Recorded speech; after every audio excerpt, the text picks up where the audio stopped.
Hello friends, সবাই কেমন আছেন? Welcome to our channel. আজকে আমি আপনাদের জন্য আবারও একটা নতুন রেসিপি নিয়ে চলে এসেছি। নতুন রেসিপি বললাম কারণ আমার চ্যানেলে আমি কিন্তু এই রেসিপিটা ফার্স্ট টাইমই দিচ্ছি, আবার সেটা মিষ্টির রেসিপি।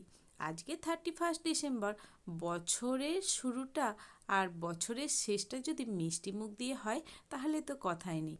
বাংলায় কিন্তু একটা প্রবাদ আছে, যা শেষ ভালো তার সব ভালো। শেষটা যদি মিষ্টি মুখ দিয়ে হয় তাহলে তো বেশ ভালো হয়। তাহলে চলুন মিষ্টির রেসিপিটা শুরু করে নেওয়া যাক। হ্যাঁ, তার আগে আপনাদের প্রত্যেক দিনের মতো আজকেও বলে রাখি, চ্যানেলটা সাবস্ক্রাইব করেছেন কি? যদি চ্যানেলটা এখনও না সাবস্ক্রাইব করে থাকেন তাহলে প্লিজ পিউ কুকিং প্যাশন আমার চ্যানেলটি সাবস্ক্রাইব করে রাখবেন প্রত্যেক দিনের নিত্য নতুন রেসিপি পাওয়ার জন্য। আর অবশ্যই পাশে থাকা বেল ঘন্টিটাতে ক্লিক করে অল অপশনটাতে ক্লিক করে রাখবেন, যাতে সবার প্রথমে নোটিফিকেশানটা আপনার কাছেই পৌঁছে যায়। তাহলে চলুন আজকে এই দুধ কালাকাঁদ রেসিপিটা শুরু করা যাক। মিষ্টির রেসিপি মানে দুধ তো লাগবেই, আর কালাকাঁদ বলে কথা, তার উপরে আবার দুধ কালাকাঁদ। হ্যাঁ, এর জন্য তো অবশ্যই দুধ লাগবে। প্রথমেই আমি এখানে ফুল ক্রিম দুধ নিয়ে নিয়েছি। আমি একদম টাটকা গরুর দুধ নিয়েছি। আপনারা প্যাকেট দুধেও করতে পারেন বা গুঁড়ো দুধেও করতে পারেন, সেটা না হয় অন্য দিন দেখিয়ে দেবো। দেখুন এখন কিন্তু দুধটা বেশ ভালোভাবে ফুটে গেছে।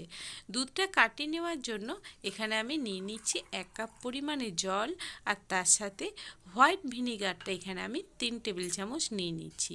হোয়াইট ভিনিগার 3 টেবিল চামচ আর জল কিন্তু 1 কাপ, এই পরিমাপগুলো মনে রাখবেন। যদি কম বেশি হয় তাহলে ছানাটা কিন্তু একদম শক্ত শক্ত হয়ে যাবে।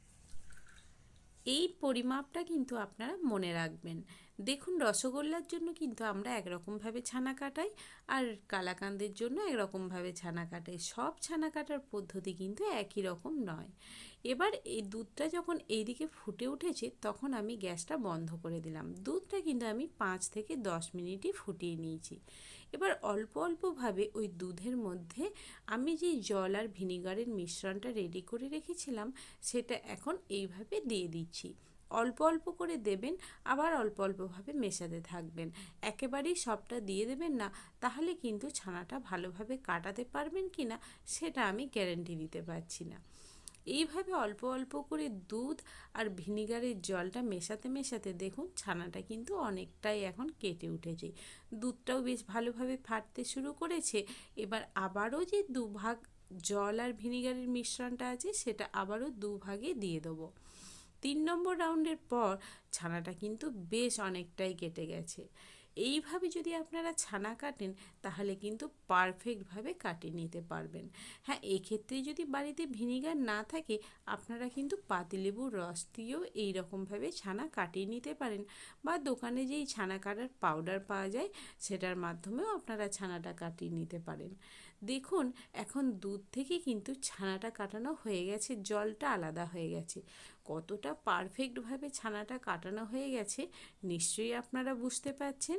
এবার ছানাটা জল থেকে আলাদা করে ছেঁকে নিতে হবে।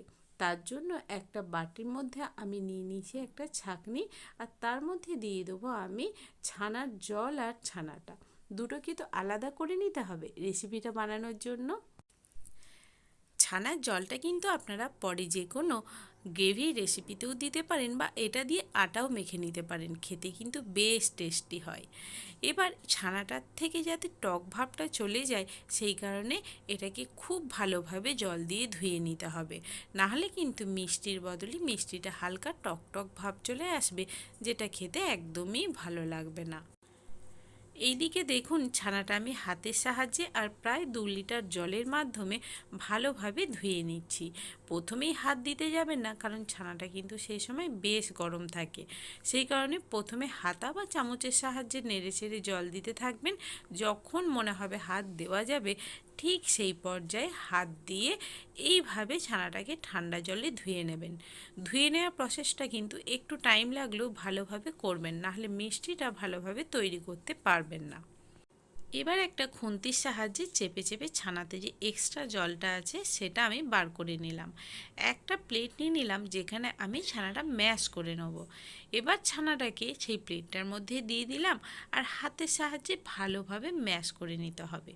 আপনারা যদি ম্যাশ না করেন তাহলে কিন্তু কালাকাঁদটা বেশ ভালো হবে না, তাই আমি এইভাবেই ম্যাশ করে নিচ্ছি। আপনারাও যদি বাড়িতে এইভাবে কালাকাঁদ বানাতে চান তাহলে এইভাবে ম্যাশ করে নেবেন। অবশ্যই হাতের সাহায্যে কাজটা করলেই ভালোভাবে হবে।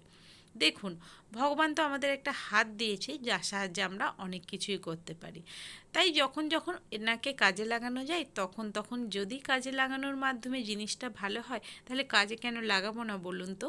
দেখুন, এইদিকে আমি কিন্তু এখন একটা ছোট কাপে 1 কাপ পরিমাণ চিনি নিয়ে নিয়েছি।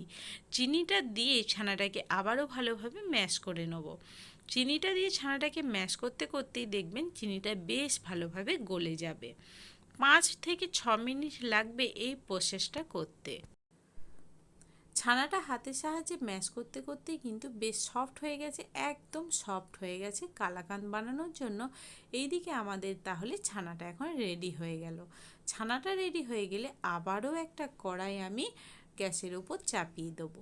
কড়াইটা চাপিয়ে দিলাম আর কড়াইয়ের ওপর দিয়ে দেবো 2 টিস্পুনের মতো গাওয়া ঘি। গাওয়া ঘিটা কিন্তু অবশ্যই দেবেন, এর জন্য যে কী ভালো ফ্লেভার আসে আমি আপনাদের বলে বোঝাতে পারবো না। গাওয়া ঘিটা যদি আপনারা প্রথমেই কড়াইয়ে দিয়ে তার উপর দুধ দেন তাহলে কিন্তু দুধটা কড়াইয়ে লেগে যাওয়ার চান্সও থাকে না। এই ছোট ছোট টিপসগুলো যদি আপনারা মনে রাখেন তাহলে কিন্তু রান্না করতে বেশ সুবিধাই হয়। এবার এখানে আমি 1/2 লিটার পরিমাণে বেশ একটু মোটা দুধ নিয়ে নিলাম। দুধটা কিন্তু অনেকটা ঘন করে নিতে হবে। ঠিক কতটা পরিমাণ ঘন করব সেটা আমি আপনাদের দেখিয়ে দিচ্ছি। এখন এত ভালো গন্ধ বেরিয়েছে, পুরো রান্নাঘর থেকে আশেপাশে ঘরের লোকজনও বুঝতে পারছে আমাদের বাড়িতে কিন্তু আজকে মিষ্টির রেসিপি হচ্ছে। বাড়ির পুজো পার্বণ বা যে কোনো শুভ অনুষ্ঠানে যদি এত ইজিলি একটা মিষ্টির রেসিপি বানিয়ে নেওয়া যায় তাহলে দোকান থেকে কেন কিনে আনবেন বলুন তো। বাড়িতে বানানো মানে জিনিসটা আলাদাই টেস্ট হবে। দেখুন, দুধটা এখন অনেকটাই ঘন হয়ে গেছে আর তখন ছানাটা ম্যাশ করার সময় যেই বাকি চিনিটা আমি রেখে দিয়েছিলাম সেই চিনিটা এখন এখানে দিয়ে দিলাম। চিনি দেওয়ার সাথে সাথেই কিন্তু এটা আরও একটু পাতলা হয়ে যাবে, এত ভাবার কিছু নেই। আরও 2 থেকে 3 মিনিট ফুটিয়ে নিয়ে এবার এখানে আমি 1 কাপ পরিমাণে গুঁড়ো দুধ দিয়ে দিলাম। আমি এখানে আমুল স্প্রে ইউজ করলাম, আপনারা চাইলে অন্য কোনো গুঁড়ো দুধে ইউজ করতে পারেন, কিন্তু আমুল স্প্রেটা একটা আলাদাই গন্ধ ছাড়ে। দুধ, গুঁড়ো দুধ আর সাথে ঘি সব কিছুর মিশ্রণে ফ্লেভারটা কীরকম এসছে বুঝতেই পারছেন। তার উপর থেকে আবার বাড়িতেই গুঁড়ো করে রাখা আমি এখানে এলাচের গুঁড়ো দিয়ে দিলাম। সব কিছু মিলেমিশে এত ভালো গন্ধ বেরিয়েছে মনে হচ্ছে ছানা দেওয়ার আগে এটাই বাটিতে তুলে খেয়ে নিই। না না, তাহলে কালাকাঁদটা হবে কি করে বলুন তো। তাই ছানাটা দিয়ে দিলাম নিজের লোভ সংবরণ করে।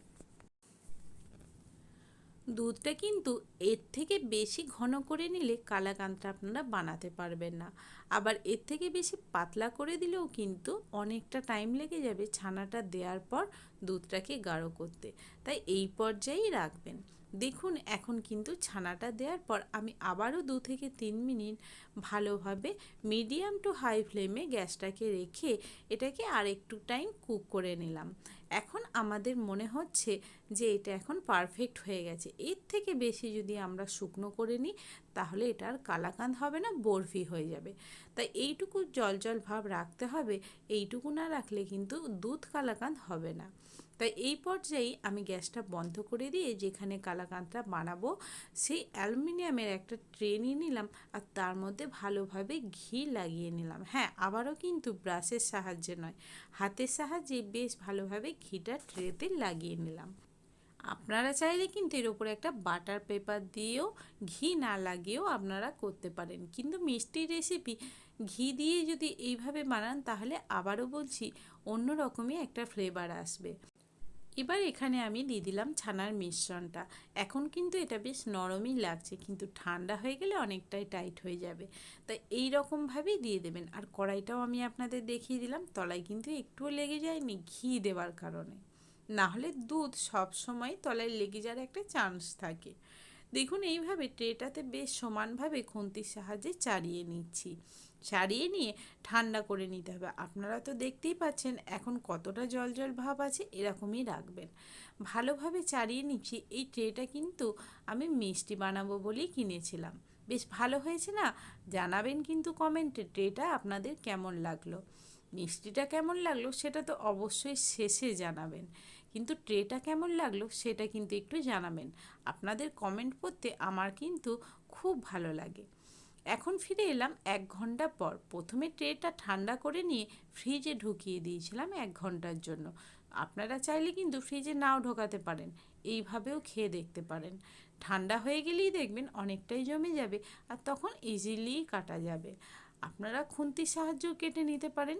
কাটতে গিয়ে বুঝলাম আরও একটু বেশি ছানা হলে আরও অনেকগুলোই কালাকাঁদ বানানো যেত। আপনারা যেই পরিমাণ দুধ নেবেন সেই পরিমাণেই কিন্তু হবে কালাকাঁদগুলো। তাই যদি বেশি বানাতে চান তাহলে না হয় দুধের পরিমাণটা বেশি বাড়িয়ে নেবেন, সাথে সাথে কিন্তু বাকি জিনিসগুলোও বাড়িয়ে নেবেন। তাহলে বন্ধুরা, কালকেই তো 1 জানুয়ারি। 1 জানুয়ারির আগের দিনই আমি আপনাদের সুবিধার জন্যই মিষ্টির রেসিপিটা দিয়ে রাখলাম। বছরের শুরুটা যদি মিষ্টি মুখ করে করা যায় তাহলে তো কথাই নেই। আর সেটা যদি হয় বাড়িতে নিজে হাতে বানানো এই কালাকাঁদের রেসিপি, তাহলে তো বেশ ভালো লাগবে। বাড়ির প্রত্যেকেই খুশি হয়ে যাবে, সাথে রাঁধুনিও। তাহলে এইভাবে একবার বাড়িতে কালাকাঁদ বানিয়ে আমাকে জানাতে কিন্তু ভুলবেন না রেসিপিটা আপনাদের কেমন লাগলো। আমার রেসিপির মাধ্যমে আপনাদের কোনো উপকার হলো কি না। এখন একটা খুন্তির সাহায্যে খুব ইজিলি কালাকাঁদগুলোকে আলাদা করে নেওয়া যাবে। আপনারা কিন্তু এলাচ গুঁড়োর সাথে সাথে কেশরও দিতে পারেন, কিন্তু আমি এখানে দিলাম না, কারণ কেশরের গন্ধটা আমি আর এর মধ্যে নিতে পছন্দ করলাম না। তাই আমি এইভাবেই কেবলমাত্র এলাচ গুঁড়ো, দুধ আর ঘি দিয়ে বানিয়ে নিলাম আজকে এই দুধ কালাকাঁদের রেসিপিটা। এখন গার্নিশিং করার জন্য গোলাপের পাপড়ি থাকলেই হবে। শীতকালের দিন বলে কথা, প্রত্যেকের বাড়িতেই নিশ্চয়ই কম বেশি গোলাপ গাছ আছে।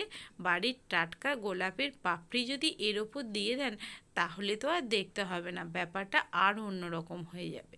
দেখুন আমি এইভাবে আমাদেরই গাছের গোলাপের পাপড়ি দিয়ে গার্নিশিং করে নিলাম। তাহলে রেসিপিটা কেমন লাগলো শেষে কিন্তু অবশ্যই কমেন্টে জানিয়ে যাবেন। যদি ভালো লাগে তাহলে না হয় একটা লাইক করে দেবেন। আজ এই পর্যন্তই, দেখা হবে পরের বছর একদম নতুন কোনো রেসিপি নিয়ে। পুরো ভিডিওটা শেষ পর্যন্ত দেখার জন্য পিবের তরফ থেকে সকলকে অনেক অনেক ধন্যবাদ। নতুন বছরটা আপনারা খুব ভালোভাবে শুরু করুন, এই কামনাই করি ভগবানের কাছে। সবাই সুস্থ থাকুন, ভালো থাকুন। দেখা হচ্ছে নেক্সট রেসিপিতে।